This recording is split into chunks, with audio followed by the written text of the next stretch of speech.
Assalamualaikum warahmatullahi wabarakatuh. Hamdan wa syukran lillah wassalatu wassalamu ala rasulillah wa ala alihi wa ashabihi wa mawala ma ba'd. Alhamdulillah, puji syukur kehadirat Allah subhanahu wa ta'ala telah mengkaruniakan kepada kita begitu macam banyak nikmat. Nikmat iman, Islam dan kesehatan. Dengan semua nikmat itu kita bisa melaksanakan aktivitas kita dengan maksimal, terutama aktivitas beribadah kepada Allah Subhanahu wa taala. Salawat serta salam semoga tetap tercurah limpahkan kepada junjungan Nabi besar kita Muhammad sallallahu alaihi wasallam, pada keluarga beliau, para sahabat, dan mudah-mudahan kita senantiasa istiqomah mengamalkan sunnah-sunnah beliau. Amin ya rabbal alamin. Pemirsa, program Berkah Ramadan bersama Harum Tours yang sama-sama dimuliakan oleh Allah dimanapun Anda berada. Pada kesempatan yang berbahagia ini, izinkan saya menyampaikan nasihat untuk diri saya pribadi dan mudah-mudahan ada manfaatnya bagi para pemirsa sekalian dimanapun Anda berada. Kesempatan yang berbahagia ini, insya Allah kita akan membahas tentang 3 sikap manusia terhadap Al-Quran. Sebagaimana dijelaskan dalam Al-Quran surat Fatir ayat 32 yang berbunyi, A'udzu billahi minasyaitonir rajim. Bismillahirrahmanirrahim. Tsumma awrathnal kitabal ladzina istafaina min ibadina faminhum zalimun li nafsihi wa minhum muqtasid wa minhum sabiqum bil khairat biiznillah. Dzalika huwal fadlul kabir. Yang artinya, kemudian kitab Al-Quran itu kami wariskan kepada orang-orang yang kami pilih di antara hamba-hamba kami. Lalu di antara mereka ada yang menzolimi diri mereka sendiri, ada yang pertengahan, ada pula yang lebih dahulu berbuat kebaikan dengan izin Allah. Yang demikian itu adalah karunia yang sangat besar dari Allah Subhanahu wa ta'ala.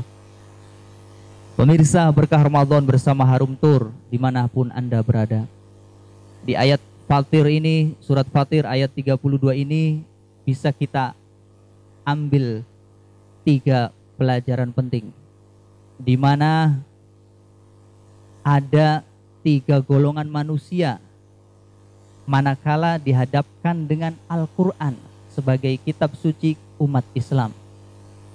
Kitab Al-Quran ini yang mana merupakan kalam Allah, wahyu Allah Subhanahu wa ta'ala yang diturunkan melalui perantaraan malaikat Jibril kepada Nabi kita yang terakhir, yaitu Nabi Muhammad sallallahu alaihi wasallam, dan disampaikan kepada seluruh umatnya hingga akhir zaman, hingga sampailah kepada kita, dan yang membacanya termasuk bernilai ibadah di hadapan Allah Subhanahu wa ta'ala.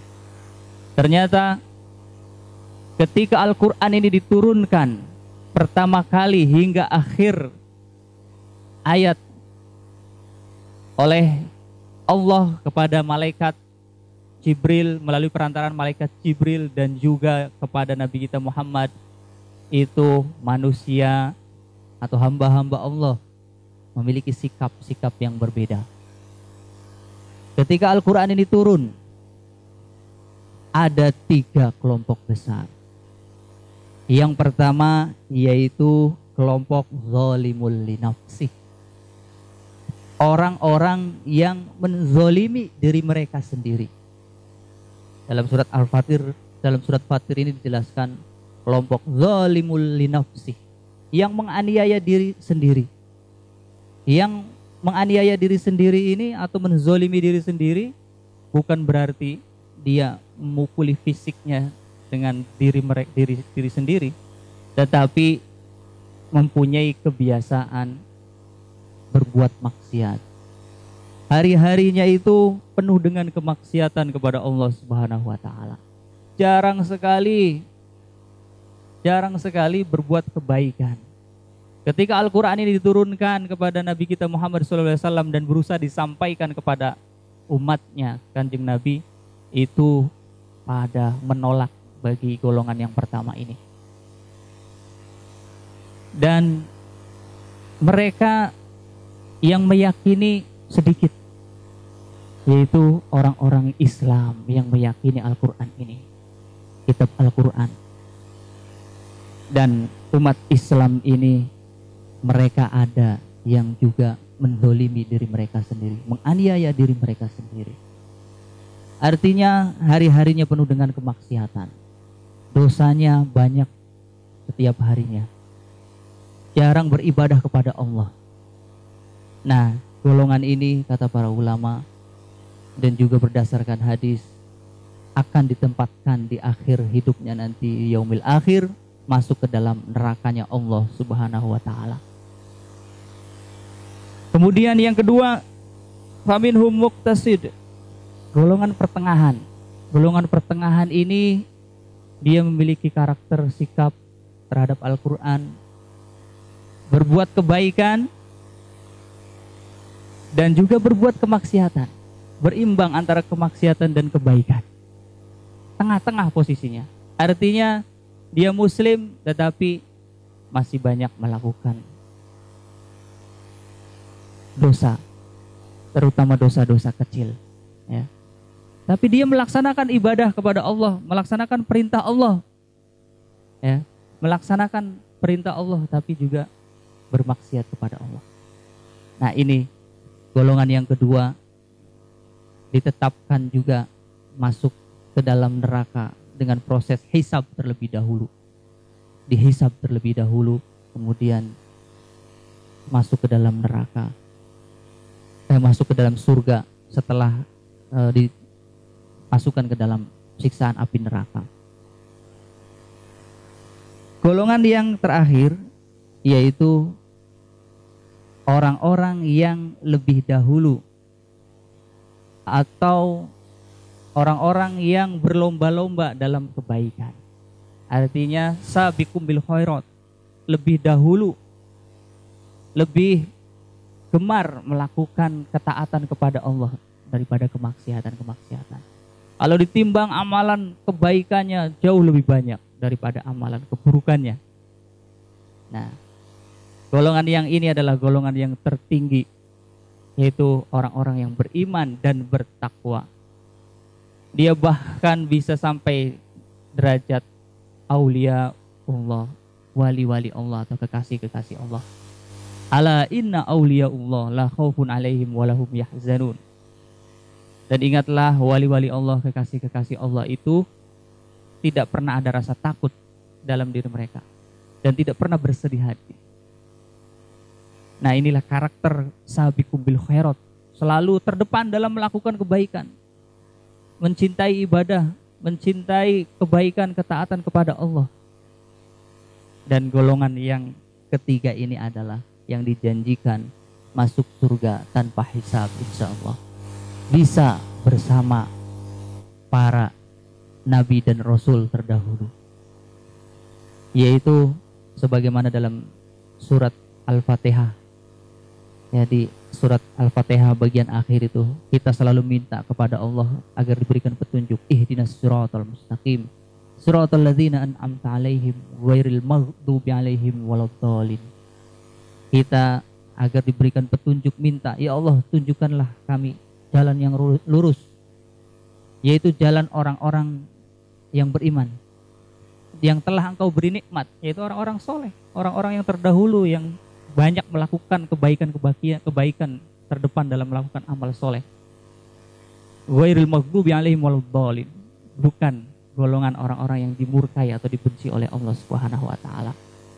Maka golongan sabiqum bil khairat yang selalu berlomba-lomba dalam kebaikan, terdepan dalam melakukan kebaikan, ini dijanjikan surga, masuk surga bi ghairi hisab, tanpa hisab. Mudah-mudahan kita termasuk, ya, kategori yang ketiga, ya. Pengennya kita berharap bisa termasuk golongan yang ketiga, yaitu sabiqum bil khairat, terdepan dalam melakukan kebaikan.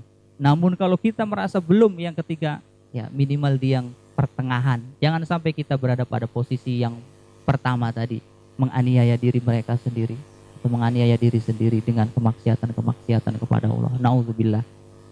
Di ayat selanjutnya, ayat terakhir ini, jannatu adnin yadkhulunaha yuhallawna fiha min asawiro min zahabi wa lu'lu'a wa libasuhum fiha harir.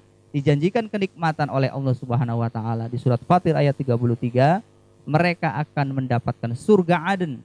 Mereka masuk ke dalamnya, di dalamnya mereka diberi perhiasan gelang-gelang dari emas dan mutiara, dan pakaian mereka di dalamnya adalah sutra. Masya Allah, kita kalau misalkan berada pada posisi tingkatan yang ketiga itu akan mendapatkan surga Aden, dan banyak sekali perhiasan-perhiasan yang selama ini kita damba-dambakan di dunia, nanti di surga kita bisa mendapatkannya. Bahkan mutiara-mutiara, pakaian yang mewah, semuanya dari sutra.